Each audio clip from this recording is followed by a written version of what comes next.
నాకు పెళ్ళైన 11 ఏళ్లకే మా ఆయన చనిపోయారు. హాయ్ మిత్రమా, మొన్న నేను ఇన్స్టాలో పెట్టిన స్టేటస్ కి చాలా మంది మీ గురించి చెప్పండి అమ్మా అని మెసేజ్ చేశారు. నాదైతే చాలా పెద్ద స్టోరీ, కానీ చిన్నగా చెప్పడానికి ట్రై చేస్తాను మిత్రమా. నా పేరైతే అనిత, మా వారి పేరైతే జాన్ వెస్లీ. మా వారైతే చర్చి పాస్టర్. నాకు పెళ్ళైన 11 ఏళ్లకే మా ఆయన చనిపోయారు. ఆ తర్వాత నుంచి చర్చిని, మా పిల్లల్ని నేనే చూసుకుంటున్నాను మిత్రమా. మా వారు చనిపోయాక ఇంట్లో ఆర్థిక పరిస్థితి చాలా ఇబ్బందిగా ఉండేది మిత్రమా.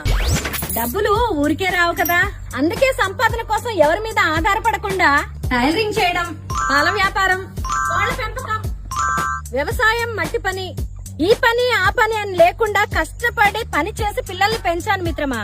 ఇంకోవైపు మా ఆయన చనిపోయిన దగ్గర నుంచి చర్చి కూడా నేనే చూసుకుంటూ వచ్చాను మిత్రమా. ఆడపిల్లలకైతే పెళ్లిళ్ళు చేసేసాను మిత్రమా.